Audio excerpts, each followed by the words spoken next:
하나님의 말씀은 요한계시록 8장 10절에서 12절 말씀까지입니다. 요한계시록 8장 10절에서 12절 말씀까지를 제가 봉독해 드리겠습니다. 이것은 하나님의 말씀입니다. 셋째 천사가 나팔을 부니 횃불같이 타는 큰 별이 하늘에서 떨어져 강들의 3분의 1과 여러 물샘에 떨어지니 이 별의 이름은 쓴 쑥이라. 물의 3분의 1이 쓴 쑥이 되매 그 물이 쓴 물이 되므로 많은 사람이 죽더라. 넷째 천사가 나팔을 부니 해 3분의 1과 달 3분의 1과 별들의 3분의 1이 타격을 받아 그 3분의 1이 어두워지니 낮 3분의 1은 비추임이 없고 밤도 그러하더라. 아멘. 네, 일곱 나팔에 대한 계시는 참으로 까다롭다라고 제가 말씀을 드렸습니다. 물론 모든 말씀이 다 그런데 특별히 일곱 나팔에 대한 해석은 이제 그렇다고 말할 수가 있습니다. 그 이유는 오전에 말씀드린 대로 계시록 6장부터 19장에 기록된 약 44가지의 사건들이 한 일에 7년 동안에 일어나는 사건이라고 하는 다니엘서 9장에 나타난 70일의 계시의 기초에 근거해서 우리는 요한계시록을 해석하기 때문에 그 해석들이 상당히 신중함을 이제 요구하고 있습니다. 그래서 이제 계시록에 기록된 각 사건들을 해석할 때 이제 각각의 사건들을 해석하는 것도 중요하지만 이제 전체적인 모든 사건들을 일목요연하게 조화를 이루어서 이제 완전한 하나의 완성된 스토리로 요한계시록을 볼 수 있는 사실, 이것이 사실은 중요합니다. 많은 사람들이 요한계시록에 일어난 사건 하나하나 가지고 이 사건은 뭐고 이 사건은 뭐고 그래서 이제 그것이 서로가 비교하고 또 맞지 않아서 그런 것 때문에 이제 서로가 막 다투고 소리 언성을 높이고 하는데 저는 이제 그런 것보다는 이제 전체적인 전반적인 모든 내용들을 하나의 완성된 스토리로 그것을 전체적으로 이해할 수 있느냐, 저는 사실은 그게 저는 중요하다고 봅니다. 전천년이든 무천년이든 후천년이든 세대주의든 서로가 가지고 있는 신학적 입장이 다릅니다. 많이 다릅니다. 그러니까 많이 다르더라도 자기들이 보고 있는 그 요한계시록에 대한 해석을 분명한 성경적이고 신학적인 입장에서 분명한 지식이 뒷받침되는 가운데에 좀 그렇게들 알고 가르쳤으면 저는 좋겠다는 말입니다. 모두가 다 제가 믿는 대로 역사도 전천년을 믿어서 그렇게 하라는 말이 아니고 무천년을 가르치더라도 그냥 마구잡이식으로 배운 대로 그냥 어떤 지식적인 학문적인 배경 없이 무조건 이건 이거다 이렇게 말하지 말고 이게 이렇게 될 수밖에 없는 근거가 뭐냐, 성경적인 해석, 신학적인 해석, 또 역사적인 그런 배경들을 다 해서 정말 성경을 성경답게 해석해서 가르치면 요한계시록을 보는 신학적 입장이 다르더라도 그것은 어쩔 수 없다고 봐요. 그럼 어쩔 수 없기 때문에 그래서 이제 저는 전천년이든 무천년이든 할 것 없이 성경을 좀 제가 20시간에 걸쳐서 이제 요한계시록 독법에 대해서 말씀드린 대로 그러한 지식의 체계를 무시하지 말고 그러한 지식의 체계 하에서 저는 본인이 어떠한 종말론적 신학 입장을 따라가든지 그건 자유입니다. 그것까지 우리가 뭐라고 할 필요는 없어요. 내 것만 옳고 나와 다른 당신은 틀립니다 이렇게 말하면 오히려 그 사람이 이상한 사람으로 우리가 생각하면 됩니다. 그래서 객관적으로 폭넓게 이제 요한계시록에 관한 이 부분들을 공부하면서 상대방의 주장도 이제 존중해주고 또 그러한 것도 함께 배울 수 있는 좀 이런 학자적인 소양들을 좀 이제 목회자들과 성도들이 갖고 요한계시록이 기록된 중요한 어떤 그 핵심은 예수 그리스도의 재림에 관한 계시잖아요.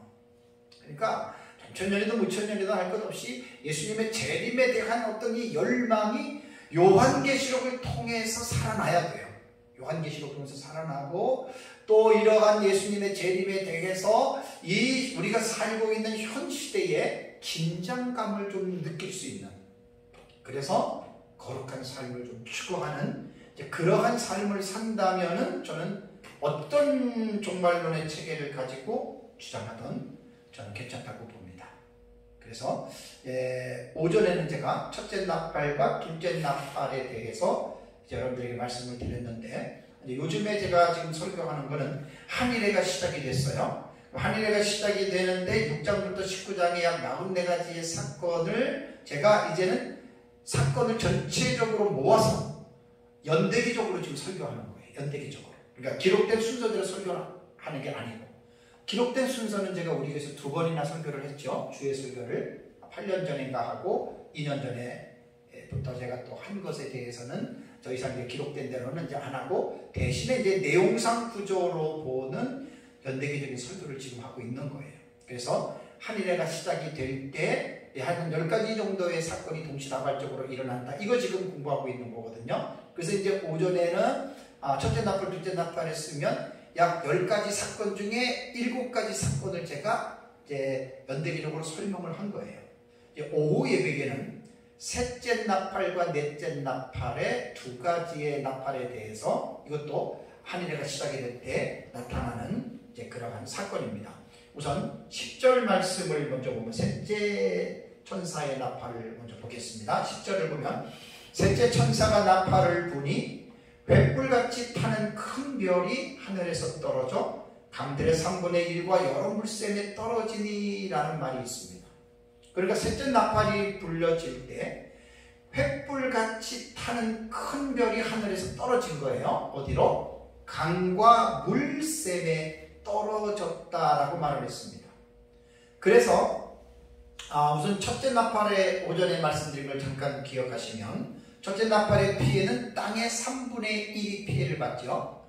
둘째 나팔이 불려지고는 바다의 3분의 1이 피해를 받습니다. 이 셋째 나팔의 피해는 물샘의 3분의 1입니다. 땅의 강들이에요, 강들. 그러니까 물샘의 3분의 1이 이제 피해를 입는데, 그렇다면 이제 물샘에 피해를 주는 정체가 횃불같이 타는 큰 별인데, 이 본문을 문자적으로 해석하는 사람들은 문자 그대로 하늘에서 운석이나 어떤 별똥들이 대기권을 통과해서 지상의 강과 샘물에 떨어지는 곳으로 이제 문자적인 해석을 하기도 하고, 그러나 상징의 해석가들은 상징이라고 하는 것은요, 이게 문자적인 해석은 문자적인 기준이 있기 때문에 그 기준을 넘어갈 수가 없어요. 장단점이 다 있는 거예요. 근데 상징은 특정한 기준이 없습니다. 상징의 해석은 특정한 기준이 없기 때문에 마음껏 상상의 나래를 펼치면 펼치는 대로 사실 상징의 해석은 그렇게 흘러갈 수밖에 없는 이런 구조를 가지고 있는 거예요. 그래서 이제 상징 해석가들은 아주 셀 수 없지만 이 별을 타락한 천사로 이제 해석하는 사람이 있고, 그래서 어떤 사람들은 요한계시록 9장 1절에 5째 천사가 나팔을 불 때 하늘에서 땅에 떨어지는 별, 이거를 또 이렇게 인벌브를 시키는 거예요. 그래가지고 셋째 나팔을 9장 1절에 5째 나팔과의 사건으로 또 연결시키는 것이 있어요. 그러니까 제가 계시록을 연구를 하면서 세계적인 주경학자들의 주석들을 쭉 보면 누가 옳고 누구 것이 맞고 이렇게 말하는 것은 사실 불가합니다. 그러니까 피차에 그냥 겸손한 것밖에 없어요. 그리고 자기가 믿고 있는 그런 종말론 사상을 제가 지금 하고 있는 대로 잘 정리하고 객관적으로 성경적으로 신학적으로 잘 이렇게 정리를 해서 그냥 나는 요한계시록을 이렇게 봅니다. 이렇게 보는 것은 그냥 내가 보는 게 아니라 2000년 기독교 역사를 통해서 이제 연구를 하다 보니까 초대교구의 또 어떤 시대에 또 어떤 학자가 이렇게 제가 봤던 관점으로 보고 있군요라는 좀 이런 겸손한 자세를 가지고 모든 목회자들이, 신학자들이 아마 요한계시록을 해석한다면 이것 때문에 서로 원수가 되거나 등을 돌리거나 싸울 필요가 전혀 없잖아요. 안타까운 것은 이런 기본적인 매너들을 갖추지 않는 거예요. 신학자들도 목회자들도. 물론 다 그런 것은 아닌데, 그래서 이제 서로가 자기와 다른 사람을 비난하고 정죄하고 비판하고 싸우고, 저는 이제 그렇게 하지 말자는 게 제 지론입니다. 그래서 이제 성경을 해석하는 데 있어서 모든 해석이 다 갖출 수 없습니다. 특히 이제 묵시문학적인 언어로 기록된 이 계시문학은 정말 어렵습니다. 그래서 올바른 해석은 반드시 성경 텍스트를 가지고 올바른 신학적, 성경적 해석의 뒷받침이 되어야 한다고 하는 것은 꼭 성경을 가지고 설교하시는 설교자들은 꼭 기억해야 되고, 성도들도 마찬가지입니다. 그렇다면 이제 횃불같이 타는 큰 별, 결국은 이것이 이제 피해를 입히는 어떤 근원이 되기 때문에, 그런데 오늘 여러분 10절에 보시면은 횃불같이 타는 큰 별이 라고 이제 나오는데, 이에 대한 해답이, 영향력이 그 다음 절에 나오는 것을 볼 수가 있어요. 자, 그 11절을 보니까 뭐라고요? 이 별의 이름은 뭐라고 했습니까? 쓴쑥이다라고 이렇게 말을 했습니다. 그러니까 횃불같이 타는 큰 별이 하늘에서 떨어졌는데 이 별의 이름이 바로 쓴쑥이다라고 이렇게 말을 했습니다. 그래서 그 쓴쑥의 별이 강들과 물샘의 근원에 떨어져서 쓰게 함으로 결론은 그 물을 마시는 자들이 죽게 되었다라고 하는 말입니다. 그렇다면 강과 물샘은 무엇을 상징하는 것일까요? 저는 이제 첫째에서 넷째 나팔은 상징의 해석을 한다고 말씀을 드렸습니다. 그러면 강과 물샘은 결론적으로 말씀을 드리면 하나님의 교회를 상징한다라고 저는 해석합니다.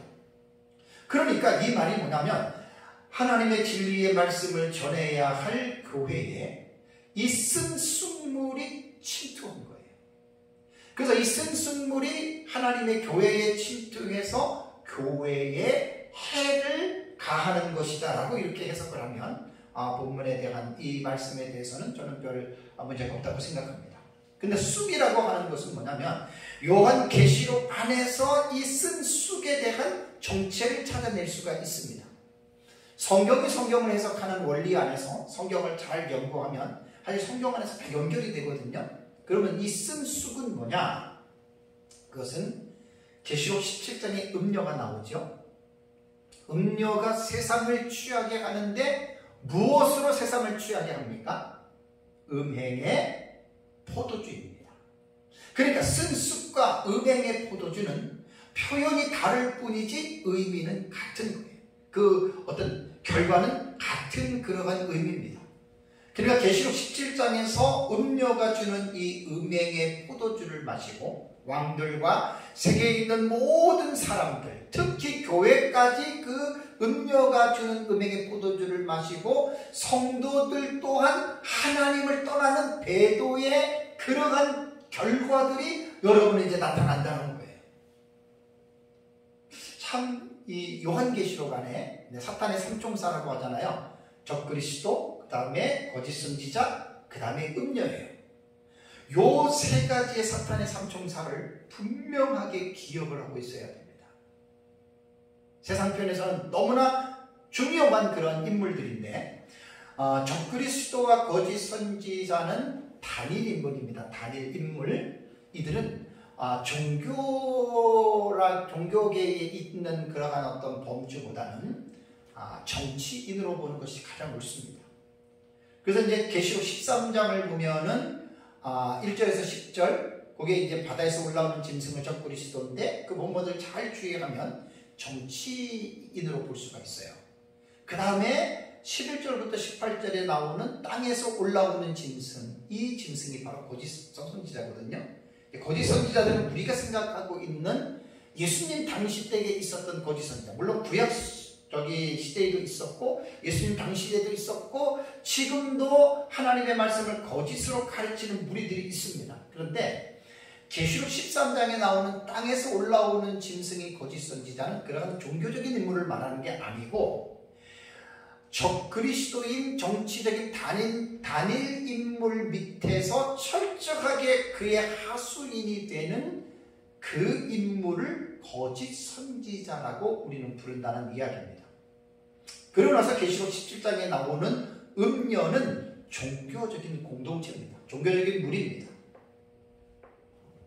그래서 이 음녀의 무리는 전 세계적으로 이제 확장해서 자기네들의 세력을 갖고 있는데, 우리가 관심을 가져야 될 대상은 바로 이 음녀에 대한 부분입니다. 음녀.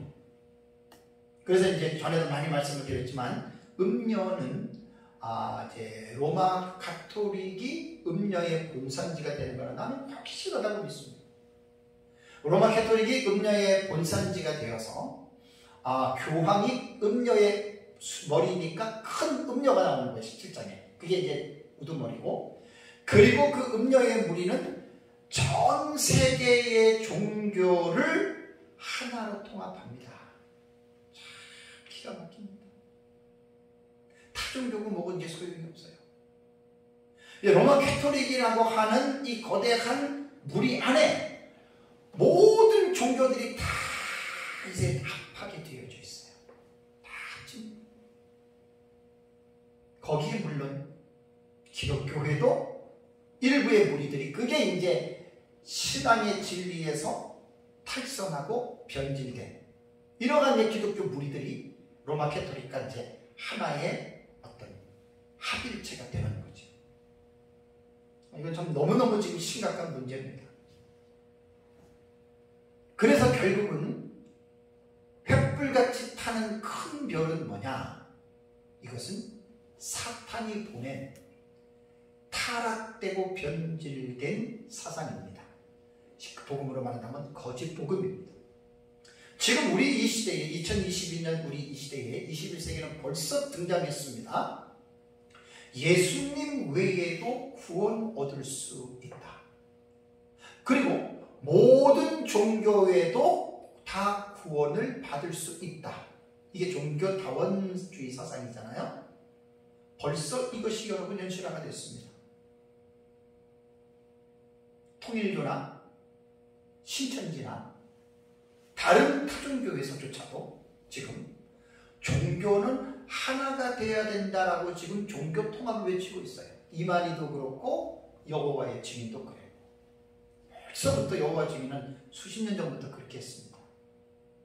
그러니까 종교가 하나가 될 수 있을까요? 예수님이 뭐라 그랬습니까? 다른 이로서는 구원을 얻을 수 없나니 천하 인간의 구원을 얻을 만한 이름을 다른 이름을 준 일이 없다고 그랬잖아요. 예수 그리스도 외에 구원이 있을 수 없죠. 그러니까 종교 통합이라고 하는 이 하나의 거대한 무리들은 예수 외에도 구원이 있다 이렇게 말하는 거예요. 그게 이제 종교다원 사상이 된 거예요. 그러니까 천주교를 통해서 지금 많이 확장됐습니다. 제 생각에는 한 70% 훨씬 넘었어요. 정교회, 이슬람, 그 다음에 다른 어떤 종교들, 불교, 힌두교 이런 것들이요. 로마 가톨릭과의 거의 다 모든 채널이 다 지금 열렸어요. 정교회하고 이슬람 벌써 다 된 거예요. 시기만 남았어요. 시기.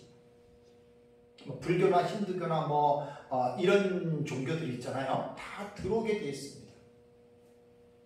잘 기억하셔야 됩니다. 그래서 이 하늘에서 떨어지는 횃불같이 타는 큰 별은 사탄이 보낸 종교적인 악한 사상이라고 여러분 이제 말을 하는 겁니다. 11절 보시면 이 별의 이름이 쓴쑥이라고 했어요. 자, 이 쓴쑥이 미치는 결과가 물의 3분의 1이 쓴쑥이 되매 그 물이 쓴물이 되므로 많은 사람들이 죽더라 그랬습니다. 자, 물의 3분의 1이 쓴쑥이 됐다라고 하는 말은 물샘은 살아있는 생명체들에게 생명의 근원이 되잖아요. 그런데 그 생명의 물을 마시고 사람들이 죽게 된다. 아까 강과 물샘은 제가 하나님의 교회를 상징한다고 말씀을 했습니다. 하나님의 교회에 와서 사람들이, 죄인들이 진리의 말씀을 듣고 믿어서 구원을 받는 하나님의 진리의 생명의 근원이 되는 교회가 생수를 공급하는 것이 아니라 하늘에서 내려온 이 횃불같이 타는 큰 별, 쓴쑥을 먹고 오히려 사람들이 교회 안에서 구원을 받지 못하고 지옥을 간다. 그렇다는 말입니다. 여러분. 교회 안에 들어와서 예수 외에는 구원이 없다라고 하는 이러한 구원의 요일 신앙인 예수 외에도 구원이 있다라고 하는 종교다원주의 만인 구원 사상이라고 하는 어떤 이러한 말을 듣고 교회 안에서 예수를 발견하지 못하고 엉뚱하게 우상을 섬기다가 그 사람들이 생명이 죽어서 지옥 간다. 바로 그런 말입니다, 여러분. 심각합니다.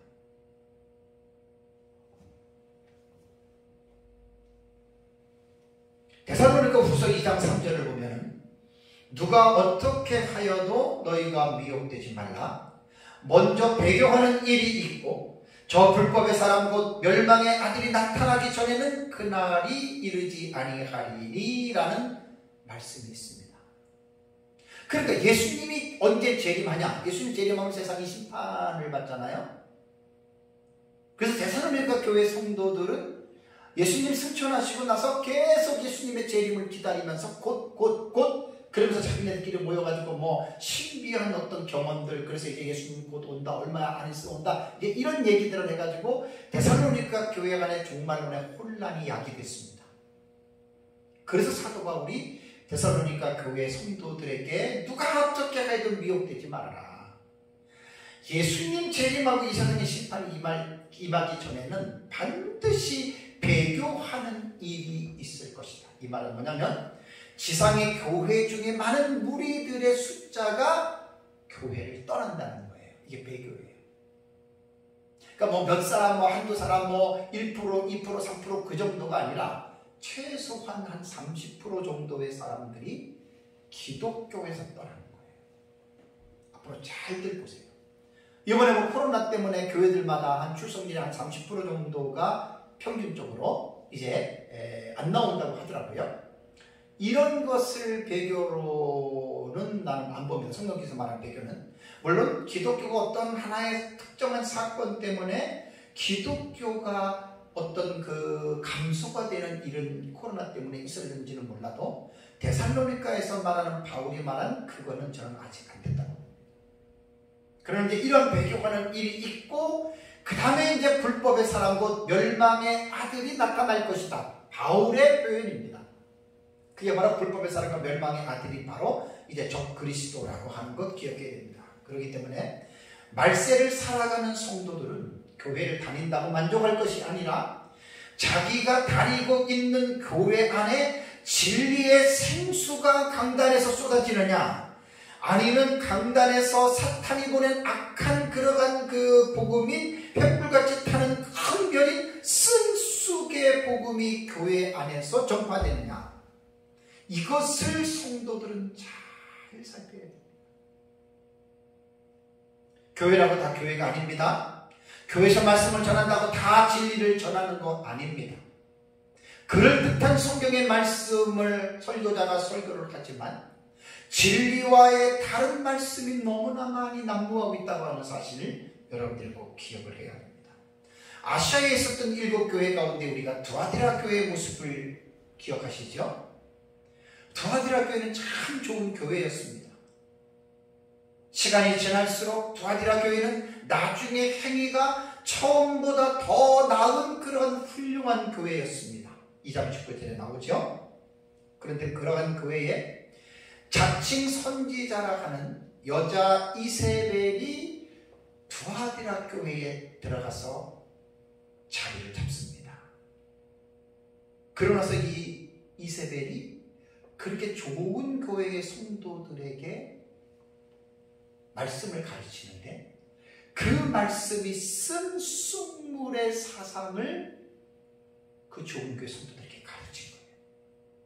그래서 계시록 2장 20절을 보면은 두아디라 교회 성도들은 이세벨의 거짓된 가르침을 통해서 그들이 음행에 빠지게 되고, 그래서 예수님은 두아디라 교회에 나타나서 강하게 책망하고 경고하지요. 만일 너희들이 회개하지 않으면 내가 너희를 큰 환난 가운데 던질 것이고 너희 자녀들을 죽이겠다라고 주님은 두아디라 교회에 나타나셔서 분명하게 경고했습니다. 이 말은 두마디라 교회 그 당시의 교회만 말하는 것이 아니라 시대마다 7교회는 대표성의 원리를 갖추고 있어요. 지금 이 시대도 마찬가지고 특별히 마지막 시대가 되면 될수록 좋은 교회 성도, 좋은 교회에 이러한 거짓된 이세벨과 같은 사역자들이 들어가서 쓴 쑥물을 교인들에게 먹이는 거예요. 그래가지고 믿음으로 정말 순수하게 예수님 믿고 하나님을 믿고 사역했던 자들에게 예수 믿으면 복받는다 기복신학, 또 예수 믿으면 신비한 거 본다 신비주의, 또 도덕과 윤리주의, 이러한 그릇된 잘못된 신앙을 가르치기 때문에 교회 안에서 많은 사람들이 그 말씀을 듣고 생명이 죽어간다. 이것이 셋째 나팔에서 교훈하는 그러한 내용입니다. 작금의 세계 교회를 보면 좀 진리의 혼란이 점점 더 심각하게 지금 변해가고 있습니다. 그러니까 진리와 비진리의 구분이 아주 애매모호합니다. 무엇이 과연 옳고 무엇이 틀린 것인지에 대해서 분명히 말하기도 힘든 그러한 상황입니다. 종교개혁이 일어난 지 500년이 지났습니다. 종교개혁 이후에 500년 정도의 기독교 교회사를 살펴보면 현대 자유주의 출현 이후에 현대신학의 혼란한 사조로 인해서 정통신학의 기준과 잣대를 구분할 수 없는 지경에 이르렀습니다. 설교자들은 각자가 배운 신학의 영향에 따라서 설교를 합니다. 설교자들 가운데에 올바른 신학적인 토대를 세우지 못한 설교자들은 올바른 설교를 할 수 없습니다. 성경의 핵심 주제를 벗어나고 또 성경의 말씀 진리와는 상관이 없는 이야기들을 강단에서 지금 선포할 수밖에 없지요. 그래서 이 성경을 올바르게 신학적으로 정립이 안 된 이러한 설교자들은 그러한 정통 신학에 대한 이 기준을 넘어서 자신도 모르게 양무리들에게 성경이 아닌 다른 거짓된 복음을 전하게 된다 그 말입니다. 그래서 양무리들은 그 잘못된 말씀을 듣게 되면 쓴 쑥의 물을 먹고 그들은 죽을 수밖에 없는 거예요. 그래서 인류 종말에는 사탄이 거짓된 사상을 가지고 하나님의 자녀들을 아주 혼란스럽게 만들고 그래서 그들을 우는 사자처럼 두루다니며 삼킬 자들을 찾고 있다고 하는 베드로 사도의 권면을 꼭 기억해야 됩니다. 그러니까 이 음료는 종교적인 세력으로서 진리를 비진리로 대적해서 하나님의 교회와 성도들을 배도의 길로 미혹하는 무리들이 바로 이 음녀의 세력이다. 그래서 이 셋째 나팔은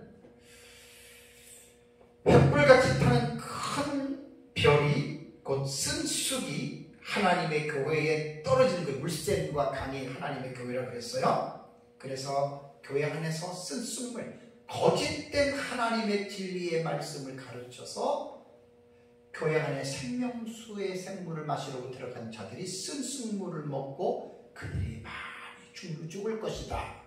이것이 이제 한 일회가 시작이 될 때 일어나는데 이게 한 일회의 시작이 될 때 일어나는 10가지 사건들이요. 전에는 그렇지 않다가 한 일회가 시작이 될 때 딱 이렇게 되는 게 아니에요. 지금도 이러한 사상은 계속 흐르고 있어요. 계속 흐르고 있어요. 그러니까 성경에 나타난 이제 이러한 말씀들을 보면은 어느 시점에 여섯째 나팔 같은 유브라데 전쟁은 딱 연원 일시에 딱 그 사건이 일어나지만 이러한 셋째 나팔의 음녀의 출현 같은 경우는 지금도 음녀가 거진 제가 보기엔 70-80% 드러나 있다고 생각하시면 됩니다. 그래서 하늘에가 들어가면서 이런 것들이 쉽게 말하면 극심해지는 거죠. 그래서 아마 바울이 데살로니가 교회 성도들에게 말한 것처럼 많은 사람들이 배교할 것이다 라고 하는 것이 아마 한 일회가 시작될 즈음에 아마 이런 일들이 저는 전 세계적으로 일어나지 않는가라는 저는 추측을 해봅니다. 그래서 지금 이제 우리 가운데 우리가 살고 있는 이 작금의 이 시대에 음녀는 이제 카톨릭이라고 보시면 딱 맞고요.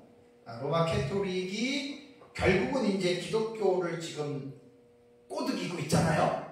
그 꼬드기고 있는 그 기독교 안에 단체가 WCC입니다. World Council Churches, 세계 기독교 교회 연합체입니다. 그러니까 이러한 음녀의 무리는 이제 결국 기독교에서는 지금 WCC라고 하는 이러한 단체를 세워놓고 지금 기독교를 지금 그 안으로 계속해서 끌어당기고 있는 거예요. 참 중요해요. 우리나라만 하더라도 거의 큰 교단들은 보수주의 신학교 빼놓고는요, 이 WCC 다 가입되어 있습니다. 조금 더 지나면 아주 이들이요, 본격적으로 이 쓴쑥의 물을 이들이 교회 안에서 이제 대놓고 마시는 일들. 물론 지금도 뭐 자유주의 신학이나 이러한 교회들은 지금도 뭐 전해보게 하고 있지만 이런 부분들을 잘 봐야 됩니다. 이 WCC는 1948년에 설립된 전세계교회 연합단체로서 140개국 이상의 나라에서 349개의 교단들과 교회가 가입한 단체입니다. 아주 우리 시대에 예의주시해야 됩니다. 그리고 교회들은 이 하나님의 진리의 말씀에 뿌리를 내리고 교회 안에 이 쓴쑥물의 거짓된 복음이 들어오지 않도록 목회자들은 깨어서 파수꾼의 역할을 감당해야 됩니다. 제가 지금도 세계교회, 한국교회 계속해서 제가 신학적인 사상과 이 교회의 흐름들을 거의 날마다 리서치 하잖아요. 제가 서치해요. 그래서 우리 대한에서는 성서연구원 카페에다가 제가 글들을 올려봅니다. 지금 8년째입니다. 저에게 많은 도움이 됩니다. 너무나 세계교회가 지금 혼란한 복음의 진리의 말씀에서 기준에서 벗어나서 너무나 좀 혼란한 가운데에 지금 들어가고 있고, 한국교회도 지금 말도 못하게 계속해서 참된 진리의 길을 지금 벗어나고 있어요. 그러니까 마지막 때에는 누군가가 지금 이게 잘못되어져 가고 있는 이 상황에 구약시대 선지자들처럼 소리를 질러줘야 돼요. 목회자들 세계도 마찬가지고 성도들에게도 마찬가지고 지금 우리가 걸어가고 있는 하나님의 교회 공동체 안에 이 횃불같이 타는 큰 쓴쑥의 쑥물이 지금 우리 공동체 안에 들어와 있다.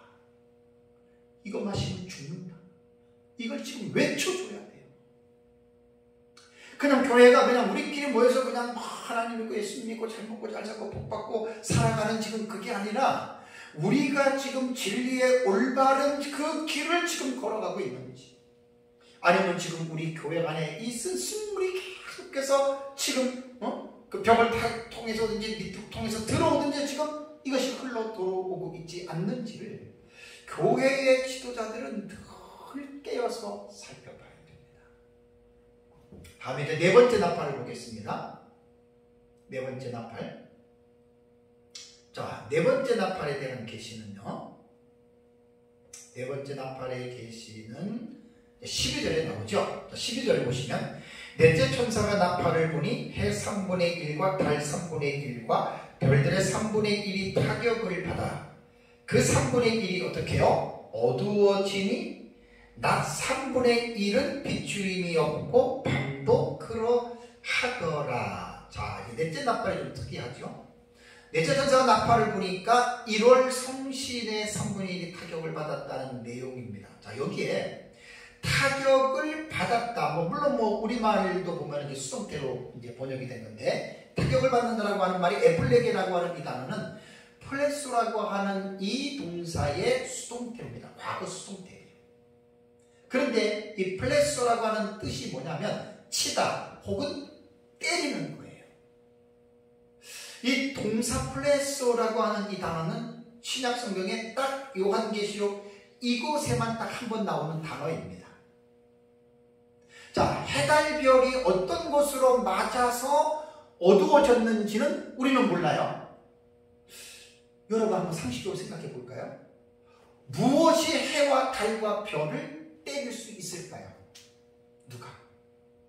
참 이거 궁금하잖아요. 그렇죠? 그 다음에 여기에서 어두워지니라고 하는 동사도요. 스코티스테라고 하는 이 단어는 스코티주, 이것도 과거 수동태입니다. 그러니까 이것은 능동태와 반대로 자기 스스로 어두워지거나 자기 스스로 만든 게 아니라 타에 의해서 외부적인 영향에 의해서 맞은 것이고 외부적인 영향에 의해서 빛을 잃어버렸다. 그래서 어두워졌다라고 하는 그러한 말입니다. 이것도 무엇을 의미하는 것일까요? 그런데 본문에서 어두워진다라고 하는 이 흑암의 현상이 참 특이합니다. 왜 특이하냐면 낮 3분의 1을 비춤이 없고, 그럼 3분의 1을 비친다는 거잖아요. 그죠? 그 다음에 밤도 3분의 1만 비치고 3분의 1은 비치지 않고 3분의 1 비치고, 지금 그런 뜻이잖아요. 지금까지 우리가 인류 역사가 진행되면서 이런 적 본 적이 있습니까? 낮 3분의 1만 그러고, 이게 하루가 그런 게 아니라 이게 어떤 특정한 기간까지는 지금 이런 일이 일어난다, 이제 그런 거예요. 이것은 뭐냐면 문자적인 해석이에요. 자, 상징의 해석을 하더라도 문자적인 해석을 무시하면 안 돼요. 상징의 해석도 반드시 제가 지금 말씀드린 문자적인 해석을 먼저 해놓고 그 다음에 그 위에서 상징의 해석을 해야 되는 거예요. 우리는 상징으로 해석한다 그랬어요. 제가 지금 말하는 것은 문자적인 해석인데, 제가 이제 책을 내면서 설교를 하면서 이 부분을 제가 이제 전에 제 책에는 안 넣는데 다음에 제 책을 수정하고 증복할 때에는 이제 이 내용들이 들어갑니다. 제 책에는 이 내용은 안 들어갔는데 이제 제가 다시 한번 2년 전에 할 때는 이 내용을 가지고 여러분들한테 이제 한 설교했던 그런 내용입니다. 여기에 보면은 흑암의 현상이 참 특이한 거예요. 자, 본문에서 의미하는 이 지금 넷째 나팔에 의해서 주어지는 흑암은 일식과 월식과도 달라요. 그 다음에 과거에 애굽에서 내린 9번째 재앙의 흑암과도 달라요. 무슨 말인지 아시죠? 그럼 비교를 한번 해볼게요. 여기서 이제 흑암이라고 하는 이 말은 특히 이제 식이라고도 말해요. 흑암을 식이라고도 말을 하는데, 이것이 묵시문학이라고 하는 계시문학 속에서는, 작품 속에서는 아주 전형적인 표현으로서 이 부분들이 나옵니다.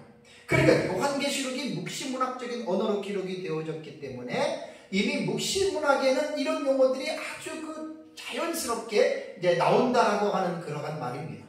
여기서 이제 이 종말론, 특히 묵시문학은 종말론과 아주 깊은 연관이 있는데, 종말론적인 심판에서 등장하는 전문 용어들이 흑암이 식이라고 하는 말이거든요. 식이라고 하는 용어를 사전을 찾아보면 천문학이 사용하는 용어인데, 어떤 천체가 비치던 빛을 잠시 가리어 다른 천체의 일부 또는 전부를 어둡게 하는 현상을 식이라고 그래요. 식. 그러면 이 현상은 보통 몇 가지로 나오냐면 4가지입니다. 일식과 월식과 성식과 그 다음에 행성에 의한 위성식, 4가지가 있어요. 제가 여러분들한테도 전에 말씀을 드린 대로 요한계시록을 연구를 하려면 모든 분야의 학문들을 다 접한 사람이 요한계시록을 더 풍성하게 해석할 수 있어요.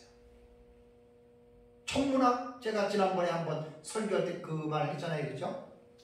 천문학적인 설교자들 공부해야 됩니다. 천문학도. 경제학도 해야 되고 천문학도 해야 되고 군사학도 공부해야 되고, 더군다나 4차 산업혁명에서 AI라고 하는 인공지능도 목사는 종말론을 가르치는 목사들을 공부해야 됩니다. 정말 중요한 일입니다.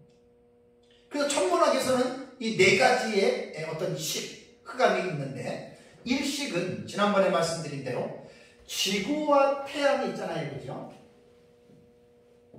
지구가 있고 태양이 있어요. 그러니까 일식이라고 하는 말은 지구와 태양 사이에 달이 들어가는 거예요. 달이 중간에 들어가서 태양 전부 또는 일부를 가리는 것, 이게 일식이라고 해요.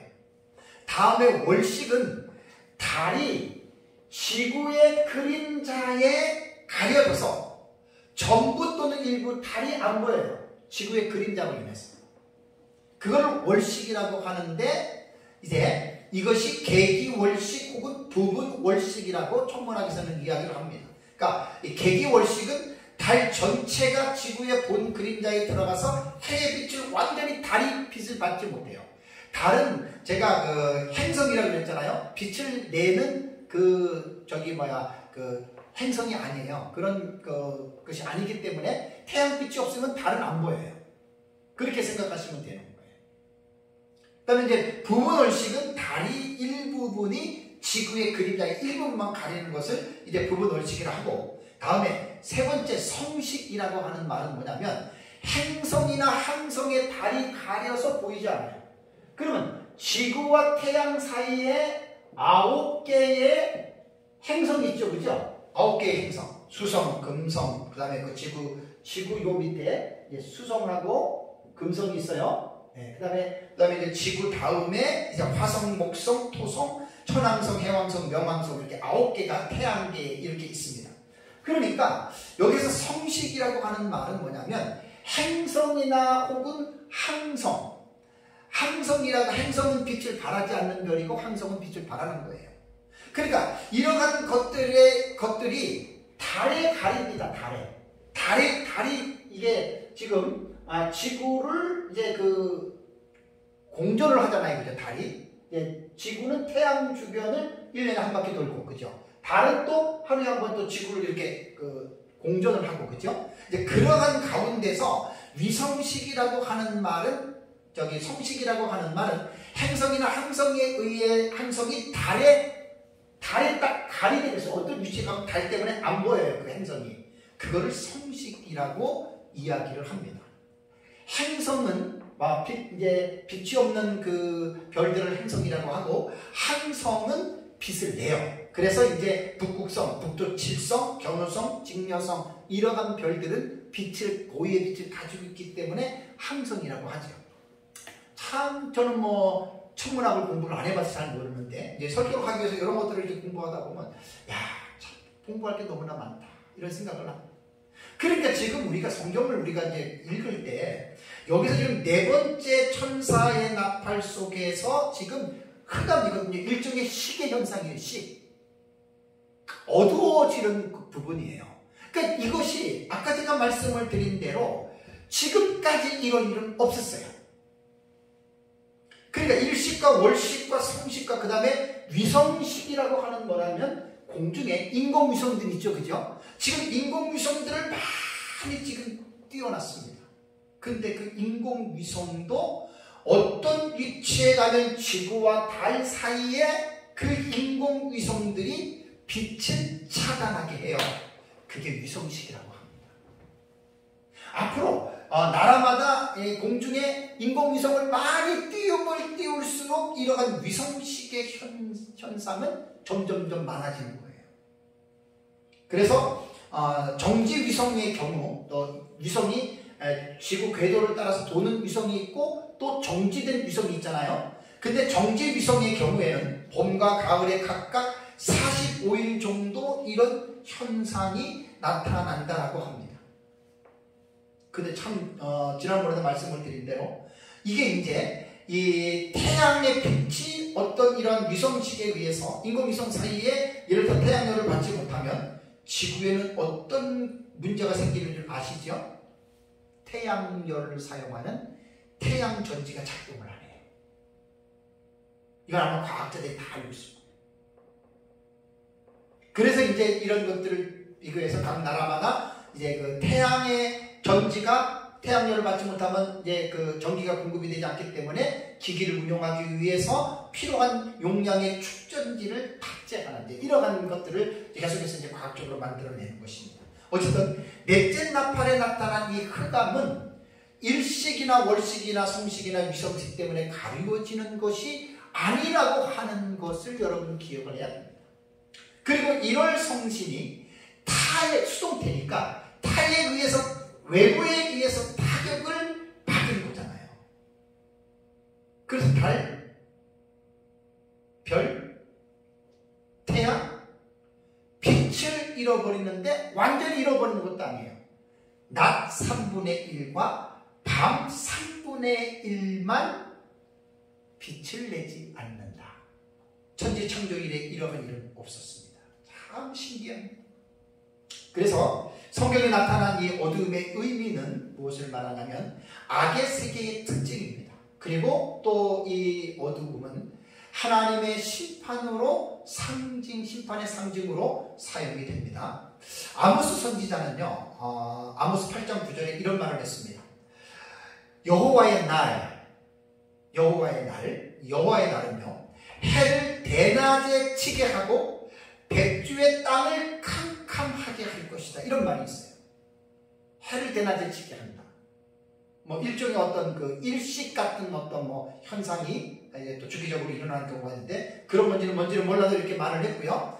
요엘 선지자도 여호와의 날을 경고할 때 이렇게 말했습니다. 어둡고 캄캄한 날이요, 짙은 구름이 덮인 날로 요엘서 2장 1절과 2절에 요엘 선지자가 이제 경고했습니다.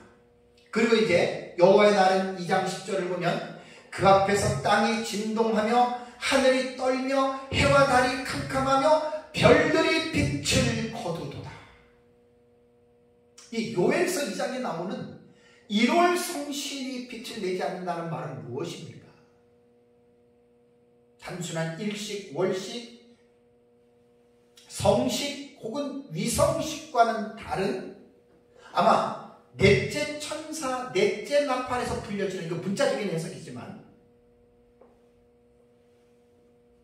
실제적으로 이 본문들은요, 요엘서 본문 같은 경우는 상징으로서의 해석도 될 수 있지만 문자적인 해석도 분명하게 볼 수 있습니다. 왜냐하면 예수님 재림 때에는 해와 달과 별이 빛을 잃는다고도 표현을 했기 때문에 그렇습니다. 마태복음 24장 29절에도 이제 해가 어두워지고 예수님 재림할 때 이제 말씀하신 것입니다. 그런데 우리는 이것을 넷째 나팔에 대한 1월 성신의 어두움은 우리는 문자로 해석한다고 하지 않았습니다. 상징입니다. 그러니까 이 부분에서 이제 우리는 그 태양과 달과 별이 낮 3분의 1 동안에 빛을 내지 아니한다라고 하는 말은 이제 문자적인 해석은 그렇게 우리가 이해한다면 이것을 이제 영적으로 상징으로 우리는 이것을 이제 해석을 해야 됩니다. 자, 이렇게 문자적인 의미를 생각하고 나서 이것은 상징적인 해석은 어떻게 들어가냐면 해와 달과 별이 빛을 잃는 것은 이 세상을 비치는 진리의 빛이 어두워질 것이다 라고 하는 말입니다. 자, 이것은 지금 첫째 나팔에서 넷째 나팔 사이는요, 이게 다 지금 연결되어 있는 거예요. 아주 밀접해요. 왜냐하면 첫째 나팔은 적그리스도가 등장해서 온 땅의 사람들을 미혹하죠. 자신이 하나님이라고 메시아라고 자청하죠. 둘째 나팔은 적그리스도의 제국인 7번째 제국이 등장해서 전 세계를 이제 지배하는 막강한 파워를 이제 행사합니다. 그 다음에 셋째 나팔은 조금 전에 말씀드린 대로 음녀의 활동을 말을 하는 거예요. 그러니까 이러한 사단의 어떤 하수인들을 통해서 이 세상에 있는 사람들이 피해를 입고 심지어는 교회까지도 지금 엄청난 지금 그 승수의 복음으로 인해서 교회가 지금 타락하고 있는 거예요. 그래서 결국 넷째 나팔은 영적 흑암이라고 제가 결론적으로 말씀을 드리는데 첫째와 둘째와 셋째 나팔의 결과로 나타나는 현상인데 해, 달, 별은 교회를 구체적인 것으로 상징하고 있다고 하는 것 여러분 꼭 기억을 해야 됩니다. 교부 그 티코니우스와 존자베다의 주어 해설을 보면 넷째 나팔이 울리자 교회는 타격을 받아 어두워졌다 이렇게 이 본문을 해석을 하더라고요. 해와 달과 별들은 교회를 나타내며 그 3분의 1이 타격을 받습니다 라고 티코니우스와 존자베다 초대교부들은 이렇게 해석을 했고요. 렌스케라고 하는 추경학자는 넷째 나팔의 계시를 속임과 미혹의 극치가 그 심판으로 진리의 빛을 제거하는 것으로 해석한다. 그래서 렌스키는 구체적으로 뭐라고 묘사를 하냐면 우리는 로마 카톨릭 교회에서나 히랍 종교에서나 합리주의에서나 현대주의와 이와 비슷한 분파로서 모든 회의주의와 어리석은 종교와 비종교의 말씀을 부패케 하고 사람들에게 세상적 유혹이 많은 곳에서 이러한 말씀의 빛이 떠나 어두워진 것을 생각해 볼 수 있다라고 이렇게 말을 합니다. 그렇다면 해와 달과 별을 간략하게 제가 말씀을 드린다면 해는 셋째 나팔의 계시에서 나오는 강과 물새우는 교회를 상징한다고 했고요. 넷째 나팔의 계시에서는 하나님의 교회와 연관이 있는 것으로 또 우리는 해를 볼 수가 있습니다. 시편 84편 11절에는 여호와 하나님은 해요 이렇게 비유했습니다. 또 하나님은 방패시다. 그리고 요한계시록에서 해는 교회와 연관이 있죠. 요한계시록 12장 1절에 해를 옷 입은 여자, 더 선입니다. 해를 옷을 입은 여자. 이것이 첫대 교회로 이제 말을 하는 것이죠. 그래서 교회는 하나님으로 옷을 입고 있는 그리스도의 몸이다라고 하는 이것을 여러분들이 이제 기억을 해야 됩니다. 달은 뭐냐? 달은 여러 가지로 해석이 될 수 있지만 성도로 해석하는 것이 더 옳다고 봅니다. 시편 89편 37절에 또 궁창의 확실한 증인인 달같이 영원히 견고하게 되리라 하셨도다 셀라. 여기서 이제 이 궁창의 확실한 증인인 달 같다라고 하는 말은 보통 주경학자들이 성도로서 해석을 합니다. 그래서 이제 교구 존자베다는 주후 672년에서 735년까지 사역했던 7, 8세기 그 교부였는데 이 묵시록 해석에서 넷째 나팔은 별들이 어두워지는 것을 통해 거짓 형제의 변조를 보여줍니다라고 존자베다는 말을 했습니다. 그러니까 다른 성도들로 이제 보고 이제 주례를 했던 것으로 이제 이렇게 볼 수가 있습니다. 아까 말씀드린 대로 데살로니가후서 2장 3절에 바울이 마지막 때에 대배교가 있을 것이라고 하는 것에 대해서 말씀을 드렸었죠. 다음에 세 번째는 별입니다.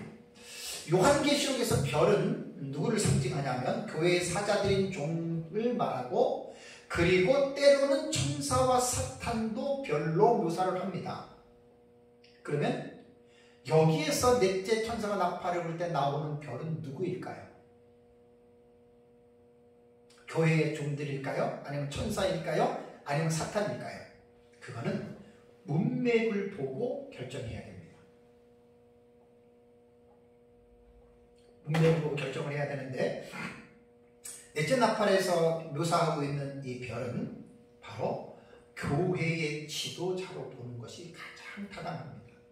계시록 1장 20절에 예수님이 내가 본 것은 내 오른손에 7별의 비밀 그리고 7별은 7 교회의 사자 그랬잖아요. 그죠? 교회의 지도자들을 말합니다. 그러니까 결국은 마지막 때에는요 성도뿐 아니라 우선 지도자들이 공격을 받아서 3분의 1 정도가 배교한다고 생각하면 됩니다. 성도뿐 아니라 지도자들도. 자, 저는 목회를 하면서 또 목회자들을 가르치는 사역을 감당하면서 또 그러다 보니까 신학 사상이나 계속해서 제가 공부를 하면서 너무너무 참 암담한 현실들을 제가 많이 보고 있습니다. 신학자들의 신학적인 변질을 그렇고 또 목회자들이 신학에 대한 변질. 한국교회 문제는 목회자 문제고요. 목회자 문제는 신학의 부재입니다. 올바르고 건전한 신학을 안 했기 때문에 그래요. 왜냐하면 한국교회 안에 비인가 신학교를 졸업한 목사들이 60%가 60% 정도 됩니다. 그렇다면 인가가 된 신학교를 나왔다고 그런 목회자들이 다 그러면 올바르냐? 그렇지 않습니다. 자유주의나 신정통주의 신학을 한 일반의 인가된 신학교에서 졸업한 사람들도 참 끔찍합니다. 그래서 이제 별은 이제 교회의 사역자들을 보고요. 이들이 이제 미치는 3분의 1 그랬잖아요. 그죠? 오이쿠메니우스라고 하는 주 6세기의 교부인 이 묵시록 주해에서 보니까 3분의 1에 대한 견해를 이렇게 표현을 해요. 전체가 어두워졌다라고 하는 말은 완전한 심판이에요. 3분의 1이 어두워졌다라고 하는 것은 부분 심판이에요. 오이쿠메니우스는 여기에서 3분의 1이라고 하는 의미는 하나님이 한 번에 심판하는 것이 아니라 여지를 남겨두었다는 거예요. 왜? 3분의 2가 회개하고 올바르게 서기 위해서. 상당히 저는 이 부분에는 옳다고 봅니다. 그리고 오이쿠메니우스는 뭐라고 얘기를 하냐면 회개하지 않는 이들에게는 결국에는 완전한 파멸을 가져올 것이다. 이렇게 주의를 했어요. 제가 성경을 연구하면서 주의를 하면서 여러 가지 해석들 중에 도대체 누구는 맞고 누구는 틀릴 거 아니에요. 이거는 빛은 똑같습니다. 어떤 사람이 완벽하게 100% 성경을 해석하는 학자는 한 사람도 없어요. 그 사람도 실수가 있고 잘못이 있을 수 있어요. 누구든지 간에. 그러면 설사 본문의 원텍스트를 잘못 내가 읽었다 하더라도, 잘못 해석했다 하더라도 그 잘못된 해석이 성경의 전체적인 해석과 맥락에서 틀리지 않으면 그거는 잘못된 해석이라도 우리가 그것은 뭐라고 할 말을 할 수는 없다는 거예요. 이런 일들이 너무나 많습니다. 난해한 성경을 해석하는 부분에 있어서는 이것이 훨씬 더 이러한 일들이 많이 이러한 비중을 차지합니다. 그래서 저도 이제 주경신학에 대해서 관심을 갖고 계속 성경을 연구하고 있기 때문에 몇 것만 확실하고 뭐 이렇게 사실 말하기가 힘들어요. 그래서 성경을 전체적인 신학적인 그 중심에서 벗어나지 않는 것, 혹시 본 텍스트를 잘못 해석했다 하더라도 전체적인 성경의 맥락을 벗어나지 않으면 그건 어쩔 수 없어요. 저도 그렇고 빗자리 마찬가지예요. 근데 어떤 사람들은 이렇게 얘기를 하면요, 마치 자기는 하나의 어떤 실수나 잘못도 하지 않고 마치 자기는 다 퍼펙트하게 아는 것처럼 생각하는 사람이 가끔 있어요. 그 사람은 큰 교만과 오만입니다. 아주 문제가 많은 사람입니다. 그렇지 않습니다. 설교자는 누구나 마찬가지로 피차게 겸손해야 되고, 인간의 한계가 있어요. 우리가 전천년 부천년 완전히 뭐 엄청 다르잖아요. 한계가 있어요. 그래서 그 내 것만 못하고 그냥 거기에 머리 들고 소리 지르는 사람도 그 사람 문제가 있는 거예요. 정말 하나님의 말씀 앞에 겸손해야 되고요.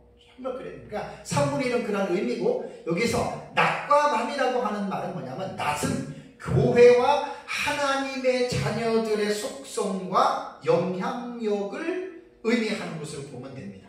낮 3분의 1이 비추임이 없고라고 말을 했잖아요. 그죠? 그러니까 이제 낮 3분의 1은 바로 그러한 의미로 이제 보면 되고요. 그러니까 이게 뭐냐면, 교회가 진리의 빛을 비치는 영향력의 범위가 그만큼 어떻게 해요? 약화된다라고 보시면 됩니다. 예수님은 산상수훈에서 제자들에게 너희는 세상의 빛이라 산 위에 있는 동네가 숨겨지지 못할 것이요 라고 이렇게 말을 했잖아요. 그죠? 그러니까 낮은 이제 교회 하나님의 자녀들을 보면 되고, 바울도 데살로니가전서 5장 5절에 너희는 다 빛의 아들이요 낮의 아들이라 라고 말을 하면서 우리가 밤이나 어둠에 속하지 아니하니라고 이렇게 말을 했잖아요. 그러니까 밤은 자연적으로 반대적으로 사탄의 세력과 세상의 속성에 해당이 되는 것으로 보면 됩니다.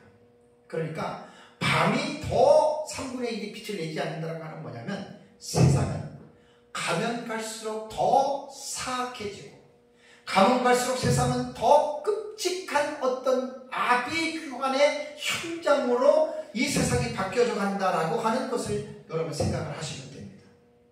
그래서 밤의 3분의 1이 어두워진다라고 하는 것은 이 세상이 도덕과 윤리적으로나 영적으로 점점 더 악해지는 이제 그러한 것으로 해석을 하면 되겠습니다. 하나님의 교회가 타락하고 변질되는 것은 하루아침에 갑자기 일어난 것이 아닙니다. 16세기 종교개혁으로 말미암아 기독교는 어떤 성경의 진리를 아주 바르게 세우는 복된 시기였습니다. 16세기는. 그 다음에 17세기는 개혁신학을 삶으로 나타내는 청교도들의 어떤 복된 그런 시기였다면, 18세기는 문해부흥의 일환으로 자유주의 신학이 태동이 되고 기독교의 대혼란과 진리의 변질이 일어나게 되는 시기였습니다. 18세기. 그래서 자유주의 신학의 아버지인 슈라이어마호로 시작된 이 사상은 인간의 이성을 중시하면서 인간의 이성이 모든 진리의 재판관 자리에 앉아서 작금에 이르기까지 기독교 내의 중요한 신학 사조로 지금 뿌리를 내리고 있습니다. 자유주의 신학은 기독교가 아닙니다. 19세기에 이르러서 영비를 중심으로 교회의 대각성과 큰 부흥이 일어나게 되죠. 그러나 그것은 오래가지 못하고요.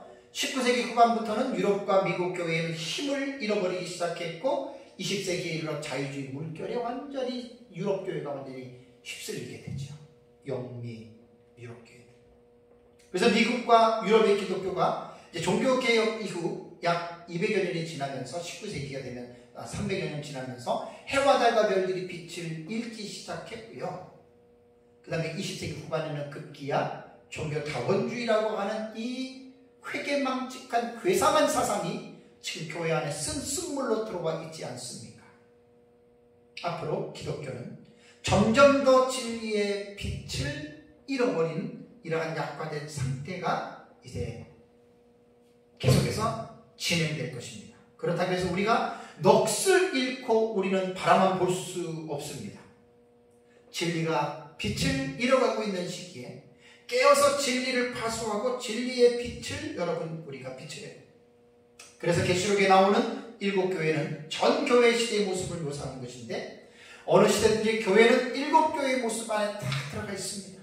그리고 귀 있는 자는 성령이 교회들에게 하시는 말씀을 들을지어다 라고 명령한 것은 각 시대마다 깨어있는 종들이 진리의 말씀을 외침으로 들을 만한 자들은 그 말씀을 듣고 회개하고 바르게 서야 된다는 것입니다.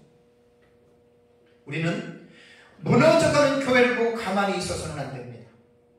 교회의 무너짐을 붙잡고 일으켜야 하고 쇠락한 곳은 진리의 말씀으로 다시 세워야 할 사명을 가진 자들입니다. 인류 종말이 가까울수록 교회는 세속화의 물결에 휩쓸려서 교회의 사명을 감당하지 못하고 이제 사람들에게 짓밟히게 됩니다. 교회가 빛을 잃어버리는 것은 잃어버리는 가장 큰 문제는 아까 말씀드린 대로 신학의 부재 때문입니다. 신학의 기준이 애매모호하고 정통 신학의 준거의 틀이 없으면 올바른 진리의 빛을 비출 수가 없습니다. 어쨌든 오늘 오후 시간에는 셋째 나팔과 넷째 나팔에 대해서 제가 말씀을 드렸습니다. 예수님 재림 직전 한일회가 시작이 되면 이러한 사건들은 분명하게 역사 세계 속에서 명확하게 드러납니다. 그래서 이 종말의 계시를 알고 있는 사람들은 이제 한일회가 도래한 것이구나 라고 생각할 수가 있는 거죠. 저와 여러분들이 잘 기억하고 또 이런 부분에서 말씀을 잘 깨닫고 믿음으로 승리하는 삶을 살아가시기를 주님의 이름으로 축복합니다. 기도하겠습니다.